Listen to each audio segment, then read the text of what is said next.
સસલું અને સિંહ. કેમ છો બાળ મિત્રો? મજામાં છો ને? બાળ મિત્રો, આજે આપણે જંગલનો રાજા એટલે કે સિંહ અને જંગલમાં રહેતું એક બુદ્ધિશાળી સસલુંની વાર્તા જોવાના છે. એ વાર્તામાંથી આપણે શું શીખવું જોઈએ એ આપણે વાર્તાના અંતમાં જોઈશું. તો ચાલો જોઈએ સસલું અને સિંહ. એક જંગલ હતું. એ જંગલમાં ઘણા બધા પ્રાણી પક્ષીઓ રહેતા હતા. જેમાં એક જંગલનો રાજા સિંહ પણ એક મોટી ગુફામાં રહેતો હતો. એ સિંહથી જંગલના બધા પ્રાણીઓ ડરતા હતા. સિંહને આવતો જોઈ જંગલના બધા પ્રાણીઓ ભાગી જતા. છતાં પણ સિંહ દોડી દોડીને કોઈ પણ પ્રાણીનો શિકાર કરીને ખાઈ જતો. આવી રીતે સિંહ તો રોજે રોજ કેટલાય પ્રાણીઓને મારીને ખાઈ જતો હતો. તેથી જંગલમાં પ્રાણીઓની સંખ્યા ઓછી થવા લાગી. તેથી તેની ચિંતા એક શિયાળને થવા લાગી અને એ વિચારવા લાગ્યું કે આવી રીતે જો જંગલના પ્રાણીઓ સિંહનો શિકાર બનતા રહેશે તો એક દિવસ આખું જંગલ ખાલી થઈ જશે. તેથી શિયાળે તો જંગલના બધા પ્રાણીઓને એક જગ્યાએ બોલાવ્યા. બધા પ્રાણીઓ ત્યાં પહોંચી જાય છે અને પછી શિયાળ બધા પ્રાણીઓને કહે છે, મારા વાલા જંગલના પ્રાણી મિત્રો, આપણે બધા સિંહથી ડરી ડરીને રહીએ છીએ. એ રોજે રોજ મન ફાવે એનો શિકાર કરીને ખાઈ જાય છે અને એના હુમલાથી રોજે રોજ ઘણા બધા પ્રાણીઓ મરી જાય છે. તેથી આપણે એનો કોઈ ઉપાય શોધવો જોઈએ. એ બધા પ્રાણીઓમાંથી ભાલું આગળ આવે છે અને કહે છે, શિયાળભાઈ, તમારી પાસે એનો કોઈ ઉપાય હોય તો તમે જ કહો. ત્યારે શિયાળ કહે, મને એવું લાગે છે કે આપણે સિંહને ભોજન માટે એની ગુફામાં રોજ એક પ્રાણી મોકલવું જોઈએ, જેથી રોજ વધારે પ્રાણીઓનો શિકાર ના થાય અને રોજ સિંહનો ડર પણ ના રહે અને આપણા જંગલમાં પ્રાણીઓની વસ્તી ઓછી પણ ના થાય. બધા પ્રાણીઓ શિયાળની વાતથી સંમત થયા અને બધા પ્રાણીઓએ રોજ એક પ્રાણીને સિંહના ભોજન માટે મોકલવાનું નક્કી કર્યું. અને પછી બધા પ્રાણીઓએ નક્કી કરેલી આ વાતને કહેવા માટે શિયાળ સિંહ પાસે ગુફામાં જાય છે અને સિંહને કહે છે, વનરાજ, વનરાજ, અમે બધા પ્રાણીઓએ નક્કી કર્યું છે કે અમે જાતે જ રોજ એક પ્રાણી આપના ભોજન સમયે આપના ભોજન માટે મોકલીશું. તેથી તમારે શિકાર શોધવા જવું પડે નહીં. સિંહે કહ્યું, વાહ શિયાળ વાહ, ખૂબ જ સરસ તમારો વિચાર, ખૂબ જ સરસ છે. તો આવતીકાલથી રોજ મારી ગુફામાં ભોજન માટે મારા ભોજન સમયે એક એક પ્રાણી મોકલજો અને જો નહીં મોકલશો તો હું તમને બધાને મારી નાખીશ. અને પછી સિંહ ત્રાણ પાડે છે.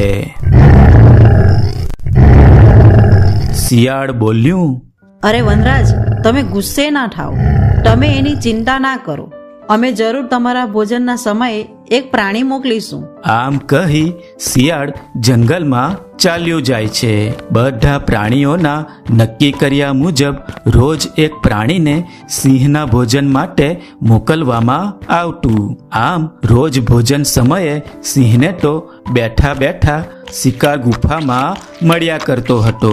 તેથી સિંહ તો ખુશ થતા થતા બોલે છે, વાહ ભાઈ વાહ, મજા પડી ગઈ. આવો વિચાર પ્રાણીઓને પહેલા કેમ ના આવ્યો હતો?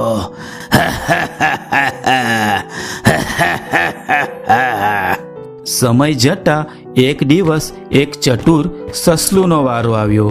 સસલુએ એક સરસ મજાની યુક્તિ વિચારી રાખી હતી અને સસલું તો ધીમી ધીમી ચાલે સિંહની ગુફા તરફ નીકળી પડે છે. અને સસલું જાણી જોઈને સિંહના ભોજન સમય કરતાં સિંહની ગુફામાં મોડું પહોંચ્યું.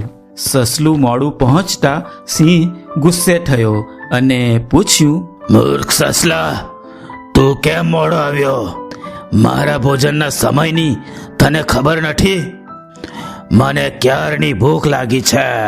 નિરાશ થઈ સસલું બોલ્યું, વનરાજ, મને માફ કરશો.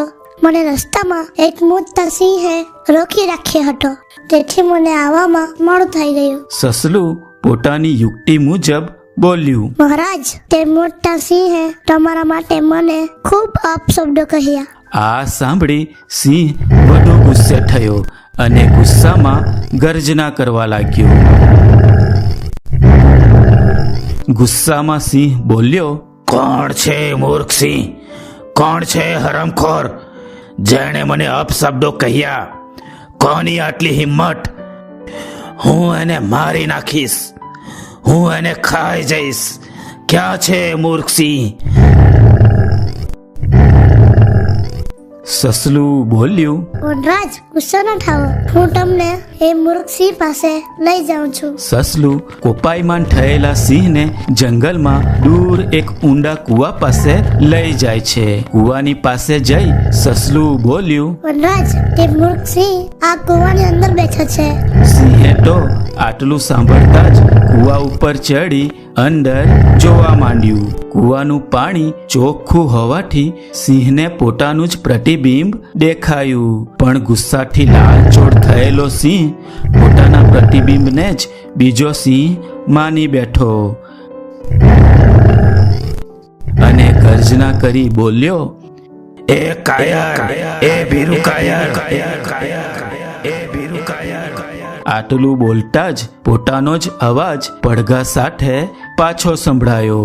આ જોતા જ સસલું બોલ્યું, જુઓ જુઓ વનરાજ, આ કાયર સિંહ કૂવાની અંદર જ બેઠો છે. સિંહ તો વધુ કોપાયમાન થતા કૂવાની અંદર છલાંગ લગાવી કૂવામાં કૂદી પડે છે અને એ સિંહ તો એ કૂવામાં ડૂબવાથી ખૂબ ધમ પછાડા કરે છે. બચાવો, બચાવો, કોઈ મને બચાવો, કોઈ પ્રાણી આવીને મને બચાવો, બચાવો, બચાવો, અરે બચાવો મને, કોઈ પ્રાણી આવીને બચાવો મને, બચાવો, અને ખૂબ ગર્જના કરે છે. પણ અંતે એ સિંહ કૂવામાં ડૂબી જાય છે અને આમ કૂવામાંથી આવતો અવાજ સાંભળીને જંગલના બધા પ્રાણીઓ કૂવા પાસે આવી જાય છે અને સસલું પાસેથી સમગ્ર ઘટના જાણે છે. દરેક પ્રાણીઓ ખુશ થઈને સસલુંને અભિનંદન પાઠવે છે. તો બાળ મિત્રો, કેવી લાગી આ વાર્તા? મજા આવીને આ વાર્તા જોવામાં? બાળ મિત્રો, આ વાર્તામાંથી આપણે શીખવું જોઈએ કે જ્યારે આપણી સામે કોઈ મોટી મુસીબત આવી હોય અને એ મુસીબત સામે લડવા માટે આપણી શક્તિ ઓછી પડતી હોય ત્યારે એ મુસીબત સામે લડવા માટે બળનો નહીં પણ બુદ્ધિનો ઉપયોગ કરવો જોઈએ, જેથી મોટામાં મોટી મુસીબતથી પણ આપણે બચી શકીએ.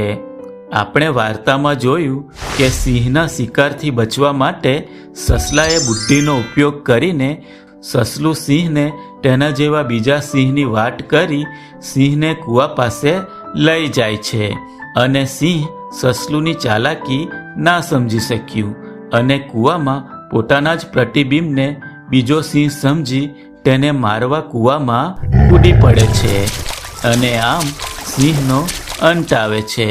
તેથી બાળ મિત્રો, મોટામાં મોટી મુસીબતથી બચવા બળનો નહીં પણ સસલુંની જેમ બુદ્ધિનો ઉપયોગ કરવો જોઈએ. બરાબર? તો આવજો બાળ મિત્રો, ફરી મળીશું એક નવી વાર્તા સાથે. આવજો. સબસ્ક્રાઇબ કરો આપણી ચેનલ નાવડીને અને જુઓ સુંદર મજાની વાર્તાઓ.